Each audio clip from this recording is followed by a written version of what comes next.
Baik, kita akan bersama-sama hari ini melihat tentang pernikahan. Apa yang Tuhan Allah katakan tentang pernikahan ya. Tentu kita semua sepakat dan satu hati berdoa untuk keluarga yang baru dipersatukan Tuhan menjadi keluarga yang diberkati. Amin ya Bunda ya. Ya, menjadi keluarga yang diberkati dan mereka menjadi berkat. Dan itulah rancangan Tuhan atas keluarga yang Tuhan tetapkan sejak dari awal. Di dalam Samuel 7 ayat 29, di sana dikatakan, kiranya engkau sekarang berkenan memberkati keluarga hambamu ini, supaya tetap ada di hadapanmu untuk selama-lamanya. Sebab, ya Tuhan, Allah, engkau sendirilah yang berfirman, oleh karena berkat-Mu, keluarga hamba-Mu ini diberkati untuk selama-lamanya. Jadi, semua orang pasti punya harapan buat keluarganya, buat keluarga yang dijalaninya, atau keluarga yang akan dijalaninya. Keluarga yang harmonis, ya enggak? Keluarga yang berkecukupan, keluarga yang selalu sehat dan bahagia.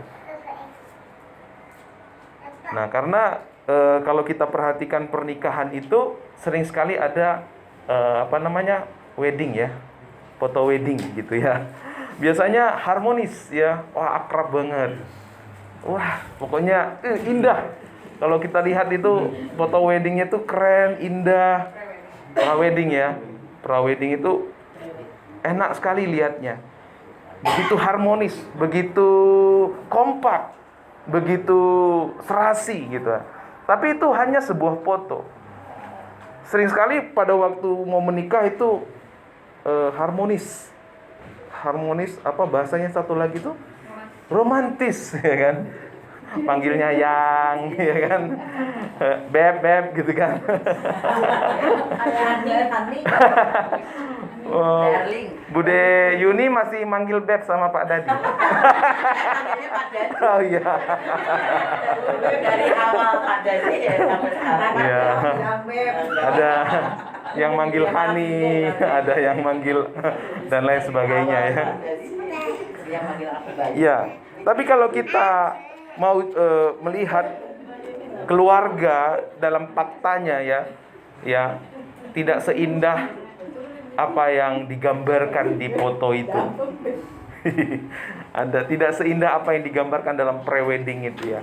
Karena yang sesungguhnya itu ketika menjalani pernikahan itu ya. Bagaimana kita menjalani pernikahan. Nah, karena itu harapan-harapan yang selalu dibayang-bayangkan, diangan-angankan, ternyata tidak seperti yang dibayangkan, tidak seperti yang diharapkan. Itu yang membuat akhirnya frustasi keluarga yang tadinya harapannya setumpuk harapan, tapi semuanya menjadi hilang, semuanya menjadi sirna ketika menghadapi fakta-fakta. Ternyata pasangannya bertolak belakang. Ya. Ternyata pasangan yang diharapkan selama ini bertolak belakang dengan apa yang diharapkan. Ternyata karakter-karakternya aslinya keluar. Dulu kalau makan itu di meja makan itu pelan-pelan, ya kan?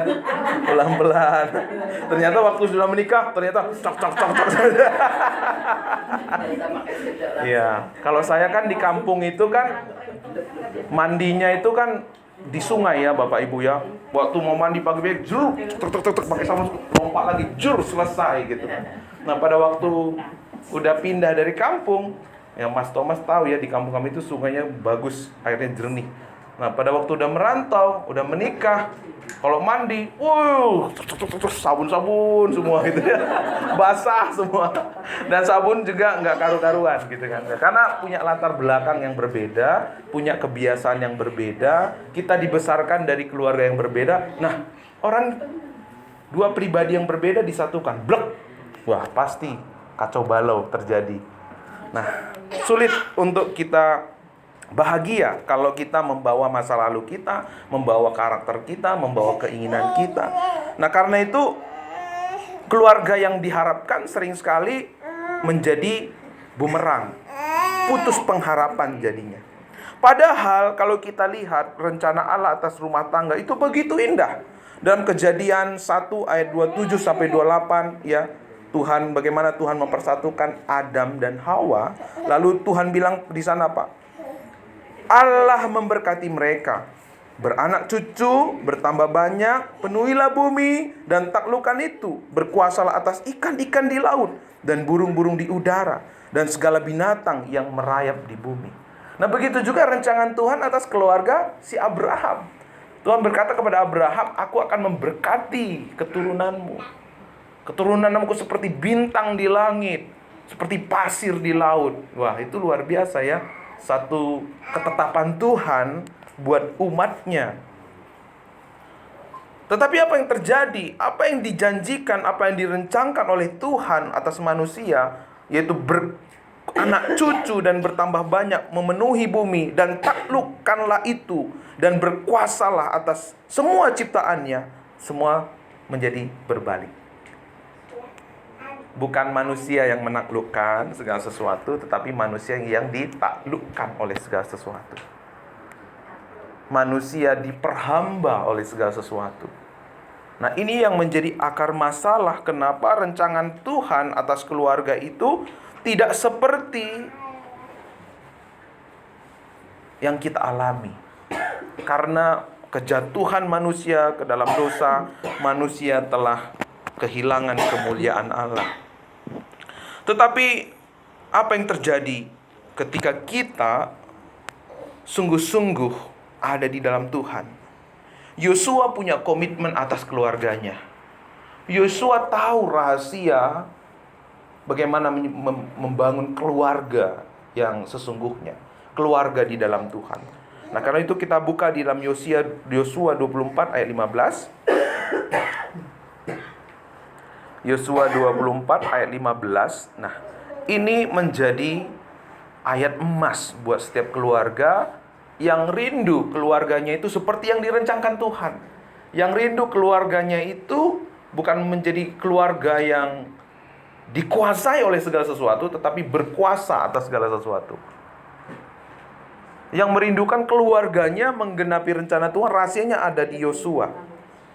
Yuk kita baca sama-sama Yosua 24 ayat 15. Firman Tuhan berkata, 1, 2, 3. Tetapi jika kamu anggap tidak baik untuk beribadah kepada Tuhan, pilihlah pada hari ini kepada siapa kamu akan beribadah. Allah yang kepadanya nenek moyangmu beribadah di sebelah sungai Efrat, atau Allah orang Amori yang negerinya kamu diami ini. Tetapi aku dan seisi rumahku, kami akan beribadah kepada Tuhan. Wow, ini satu komitmen yang dimiliki oleh Yosua. Bagaimana ia komitmen membawa keluarganya menjadi keluarga yang berbakti kepada Tuhan. Keluarga yang beribadah. Di tengah-tengah umat yang mulai membengkok hatinya. Di tengah-tengah zaman di mana orang-orang udah mencari yang lain selain Tuhan. Tetapi Yosua tetap memilih untuk beribadah kepada Tuhan. Karena memang rahasia keluarga yang diberkati Tuhan itu ketika beribadah kepada Tuhan. Nanti Ibu De sama Pak De sampaikan ya. Salam sama Mbak Putri dan Bang apa tadi? Hule ya. Ya, pesan firman Tuhan ya untuk menjadi keluarga yang berbahagia itu adalah apa Bapak Ibu? Beribadah kepada Tuhan. Ya. Kita beribadah kepada Tuhan berarti kita terhubung dengan sumber segala yang baik, sumber segala kehidupan.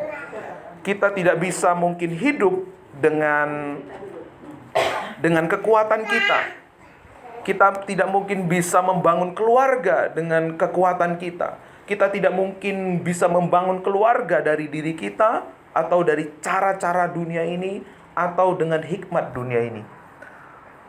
Tips-tips membangun keluarga dari dunia ini hanya bisa bertahan, tetapi bukan menjadi rahasia untuk membangun keluarga yang sejahtera, keluarga yang bahagia di dalam Tuhan. Dasar untuk membangun keluarga yang bahagia, keluarga yang diberkati dan menjadi berkat itu adalah kita komitmen untuk beribadah kepada Tuhan. Kita ada 3 poros yang Tuhan sudah siapkan untuk membangun keluarga yang diberkati dan menjadi berkat. Karena waktu kita beribadah dengan benar, maka supply yang Tuhan sudah kerjakan buat kita itu mengalir dengan lancar, mengalir dengan baik. Keluarga yang diberkati dan menjadi berkat itu seumpama selang ya Bapak Ibu ya, pipa air. Kalau pipa air itu tidak terhubung dengan sumber air, nggak mungkin bisa mengalir ya. Tapi kalau pipa itu terhubung dengan sumber air, tapi pipa itu kerannya nggak dibuka, pasti nggak ngalir berkatnya. Betul ya Bapak Ibu ya? Nah, kerannya harus dibuka, tapi ujungnya itu harus terhubung dengan sumber air. Maka supply dari sumber air itu akan mengalir dengan deras, maka kita akan tetap seger, kita akan tetap semangat, kita akan tetap eksis, kita akan tetap menikmati penyertaan Tuhan dalam kehidupan kita. Nah, kadang yang sering terjadi apa? Kita mengandalkan kekuatan kita. Kita mengandalkan kemauan kita. Aku maunya kamu gini, aku maunya kamu begini. Nah, istri juga berkata begitu. Maunya aku begini, maunya aku begini. Ya, kapan ketemunya ya? Akhirnya bentrok, gebrak. Kita nggak pernah bisa ketemu. Tapi kalau kita sama-sama menerima suplai dari Tuhan, kita bukannya menuntut, tetapi menjadi pasangan yang mensuplai juga apa yang kita terima dari Tuhan. Ketika kita terhubung dengan Tuhan lewat ibadah, maka kita terhubung dengan sumber kasih. Kita tidak menjadi pasangan yang menuntut kasih dari pasangan kita, tetapi kita memberikan kasih buat pasangan kita. Sehingga pasangan kita juga menikmati kasih lewat hidup kita. Lama-kelamaan dia bertanya-tanya, wah, kasihnya kok beda ya?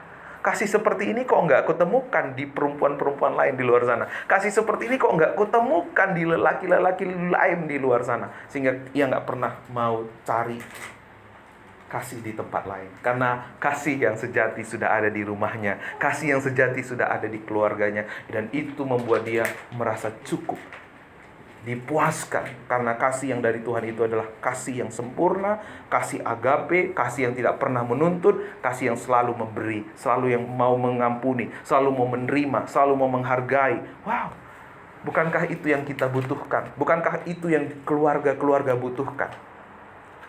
Banyak orang salah mengerti bahwa yang membuat bahagia keluarga itu ketika segala sesuatunya ada, materi, kebutuhan, apa segala macam tercukupkan. Sehingga orang berkata sering, nggak cukup dengan cinta, udah makan itu cinta, ya kan? Karena nggak cukup memang dengan cinta. Tetapi beda, cinta yang dari Tuhan itu justru membuat kita menikmati segala sesuatu, membuat kita merasa cukup. Waktu di dalam keluarga ada kasih agape, ada suplai kasih, ada suplai kesabaran, ada suplai ketekunan, kemurahan, penerimaan, maka penghargaan, maka percayalah Bapak Ibu, keluarga yang seperti ini adalah keluarga yang bahagia. Suami-suami bekerja dengan semangat, istri-istri juga melayani dengan semangat, anak-anak juga puas dengan apa yang ia terima lewat papa mamanya, dan dia nggak pernah cari di tempat yang lain. Nah, saudaraku yang dikasihi Tuhan, kapan kita menerima suplai itu? Tuhan telah menyediakan kepada kita gereja. Gereja itu berbicara tentang 3 poros. Kita sudah belajar bagaimana 3 poros ini memenuhi kebutuhan kita. Kebutuhan pengetahuan, ayo, kebutuhan apa lagi? Kehendak, dan kebutuhan perasaan. Semuanya suplai Tuhan salurkan lewat gereja. Nah, karena itu kalau tadi Yosua berkata komitmen beribadah kepada Tuhan, berarti kita menjadi gereja yang sesungguhnya. Gereja yang terhubung dengan baik dengan sang kepala. Tubuh yang terhubung dengan kepala, maka tubuh pun bisa maksimal. Tubuh pun seturut dengan kehendak kepala. Kita seturut dengan kehendak Allah, maka pada waktu itu kita melihat keluarga kita menjadi keluarga yang diberkati dan menjadi berkat. Dalam Mazmur 128 ayat 1-6 dikatakan, Berbahagialah setiap orang yang takut akan Tuhan, yang hidup menurut jalan yang ditunjukkannya. Apabila engkau memakan hasil jerih payah tanganmu, berbahagialah engkau. Dan baiklah keadaan istrimu akan menjadi seperti pohon anggur. Luar biasa ya. Istrimu akan seperti pohon anggur yang subur di rumahnya. Anak-anakmu seperti pohon zaitun sekeliling mejamu. Sesungguhnya demikianlah akan diberkati orang laki-laki yang takut akan Tuhan. Kiranya Tuhan memberkati engkau dari Sion, supaya engkau melihat kebahagiaan Yerusalem seumur hidupmu. Dan melihat. Nah, ini janji Tuhan buat kita. Orang-orang yang berbahagia itu adalah orang-orang yang takut kepada Tuhan. Dengan kata lain, orang-orang yang beribadah kepada Tuhan. Apa berkatnya? Istri-istri seperti pohon anggur yang subur, yang pasti berbuah, ya. Pasti semuanya bapak-bapak, ya, kita semua suami-suami rindu ya, istri kita itu diberkati, sehat, awet muda, semangat, energik. Betul nggak bapak-bapak? Mas Thomas, iya mas, jangan ragu-ragu mas. Yes pak, gitu loh pak. Iya. Nah begitu juga kita pasti merindukan anak-anak kita itu seperti tunas pohon zaitun. Nah pohon zaitun itu menghasilkan minyak. Minyaknya itu harum, wangi, dan mahal. Itu janji Tuhan buat kita. Ketika kita menjadi keluarga yang takut akan Tuhan, anak-anak kita itu akan membawa harum keluarganya. Amin. Wah, luar biasa ya. Kalau misalnya anak-anak kita membawa harum keluarga, nama baik bapaknya, nama baik orang tuanya dikenal oleh banyak orang. Dan lewat itu kita memuliakan Tuhan. Sesungguhnya demikianlah orang laki-laki takut akan Tuhan. Kiranya Tuhan memberkati engkau dari Sion, supaya engkau melihat kebahagiaan Yerusalem. Nah, jadi laki-laki di sini kita ya, Bapak Ibu ya, yang takut akan Tuhan. Maka apa yang terjadi? Tuhan memberkati dari Sion. Sion itu, kalau Bapak Ibu masih ingat khotbah beberapa tahun yang lalu, Sion itu lambang kasih karunia, ya kan? Supaya engkau melihat kebahagiaan Yerusalem seumur hidup. Kita laki-laki, suami-suami akan melihat kebahagiaan Yerusalem seumur hidupmu. Bahagia. Pasti ibu-ibu juga senang kalau bapak-bapak bahagia kan? Sama ya. Amin. Rahasianya hari ini kita sudah tahu. Iya, apalagi kalau bulan baru ya Bapak. Kalau bapak-bapak bahagia, kerjanya juga energik gitu ya. Maka hasilnya juga baik. Nah, berkat-berkatnya datang ya. Bukan kamu yang mengejar berkat, tapi Tuhan yang memerintahkan berkat-berkat. Ayat terakhir saya bacakan dalam Kolose 3:14. Dan di atas semuanya itu kenakanlah kasih sebagai pengikat yang mempersatukan dan yang menyempurnakan. Jadi di sini kita diingatkan kembali bahwa keluarga yang diberkati, keluarga yang menjadi berkat itu adalah keluarga yang beribadah kepada Tuhan. Keluarga yang takut akan Tuhan. Keluarga yang mengandalkan kasih Tuhan. Keluarga yang bersandar penuh kepada Tuhan. Jadi tidak cukup kita menjadi orang Kristen, tidak cukup kita menjadi orang yang bergereja saja, tetapi Tuhan tetapkan diberkati lewat kita beribadah.